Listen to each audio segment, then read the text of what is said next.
morning, my little darlings, and today we are going to do part 3 of taking the fear out of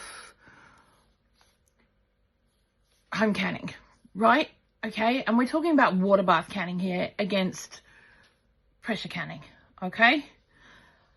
Now, one of the things that we have here in the UK and the rest of the world are lug lids. Now, lug lids are a one-piece system, one-piece lid.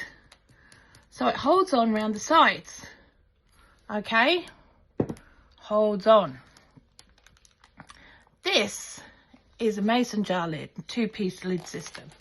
Now, this particular jar was sent to me by a very lovely friend of mine, Lisa, who made me some mango jam back in 2022 and sent it from the US, and I haven't eaten it yet because 2 reasons. One, I don't know how to keep it after I've opened it because it's got a 2-piece ring lid system. Now, according to the rules, once you've sealed your jars with that, you have to take the ring off, okay? And they sit on your shelves like that. Now, there is nothing there to stop any kind of buckling from any dramatic increases or decreases from heat, okay? So that's one thing.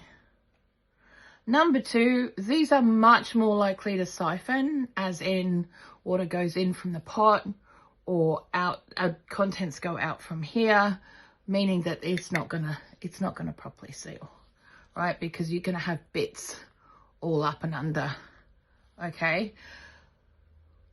I have issues with these because they just don't seem safe to me. It's not something I'm used to. These are slowly eking their way into the UK, but they are incredibly expensive over here because they've all got to be imported. We don't make them over here, and they've all got to be imported. And apparently these can only be used once. So another thing for me is they're incredibly wasteful. Am I very grateful for the jam? Yes, I am. And at some point I will be using it. Whether it gets shipped when I disappear or not, I don't know. But the point is, that's actually, no, I'm going to have to use it before then because it's homemade. Bollocks. Right, okay. So for our lug lids, ours don't buckle if there's an extreme heat or extreme cold change of temperatures, okay? Because they have the ability to hold on to the jar, okay? Even when they're open, they're going to hold on to the jar, right? So that's one I used earlier. That's still going to hold on to the jar. That's when it's okay. So you can tell the difference about what's sealed and what's not. All right, that goes in, that is out. All right, so you can tell the difference. The difference is definitely there. So you've got all of that. These are less likely to siphon than the 2-piece ring system from the mason jars. I've never had a siphoning incident.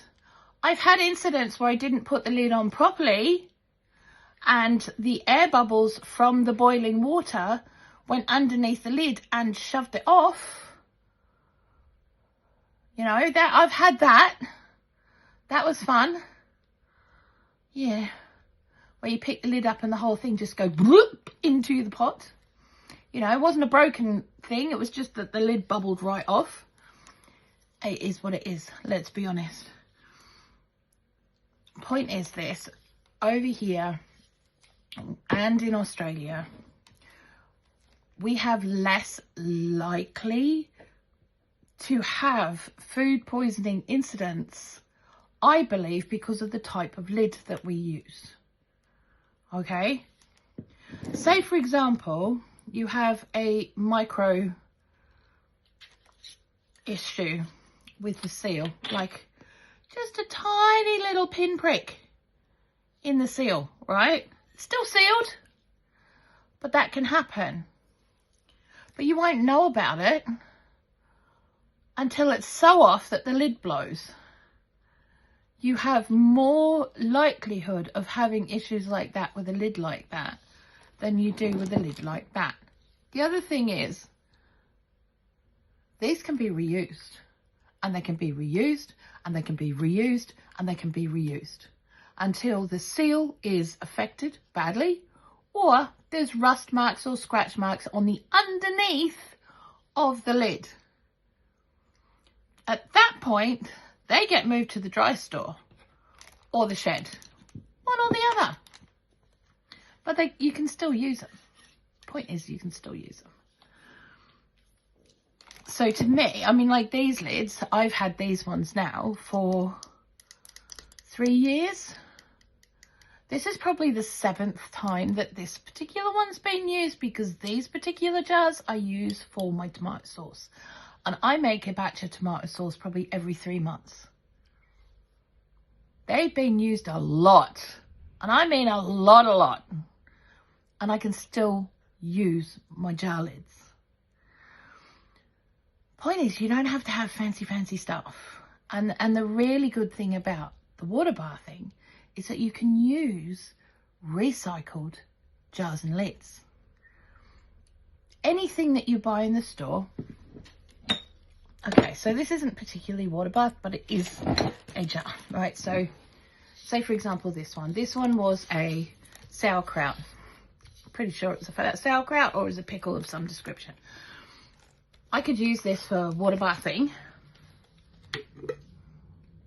and the lid because there's no damage to it. So I don't know why it's in. I ran out of the lids, that's why. That's all. I could use that for water bathing without a problem, but I ran out of other jars, so I just put that in. Point is, lug lids and the way that we do it is a lot cheaper, and water bathing you can use a stock pot. But today we're just talking about the lids and the jars. So if you want to start and you want to get yourself ready to start, you want to be looking at saving as many jars from your shop bought products and the lids as possible. Can you buy replacement lids? Yes, you can buy replacement lids. All you have to do is measure it. Okay, and you can go onto eBay or go onto another glass jar bottle provider, and they will have replacement lids. But they're all over eBay, right up into the £6 jar, the big jars, right? I buy replacement lids probably every 3 years. Every 3 years. Do I use them all? No. It's just nice to have a few in hand to make sure I've got some, just in case, you know. But it's very much cheaper to start off learning from water bath canning.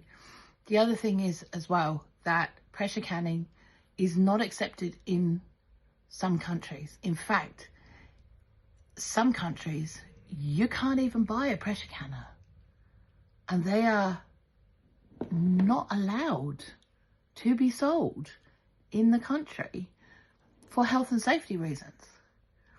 I know that here in the UK, it was only in 2022 that they actually changed the information on the environmental health website to do with home canning or home preserving, to suggest, and it's only a suggestion, that pressure canning for low acid foods, okay? It's only a suggestion because pressure canning is only done in 3 countries in the world, and the rest of us have been water bathing for years. Now, there are other jars. There are things like WEC jars, and there is another type of interesting kind of, like an Aussie version of a WEC jar in Australia. I prefer these. These Do you know, I've got a friend in Queensland who goes to the local charity shops, right? Goes to the local charity shops, secondhand shops, salvos, whatever, right? Goes and asks them for empty jars and lids and pays them by the box, and she gives them like $5 a box. She's filled her car before for $50. Now, if that's not starting cheap, I don't know what is.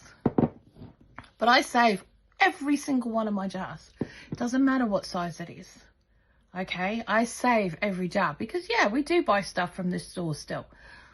So I'm only one person. Most of the time I'm half a person. So, you know, and then some of the time I'm even less than half a person. So I have to do what I can do. You know, and there's a lot of us out there who have to do what we can do. The only one thing I will say is this: not the plastic lids. Not the plastic lids. The metal lids, not the plastic ones. Okay? So, there we go. Let's keep taking the fear away from home preserving and canning. Here in the UK, it has been tradition to Waterbath can, to ferment, to pickle. We've never really done pressure canning until now. And unfortunately, a lot of the groups that are to do with canning and the like are so... You're a bunch of canning Nazis and you need to stop. Because if anyone is putting people off doing their own home canning, it's you. Because how dare you? How dare you tell someone that their culture is wrong? That's not for you to say. That is not your job with these groups. Your job is to provide factual information and support. It is not to beat people around the head with somebody else's idea of what is correct. Okay, so that's me. I will see you guys tomorrow. I love you heaps. Bye.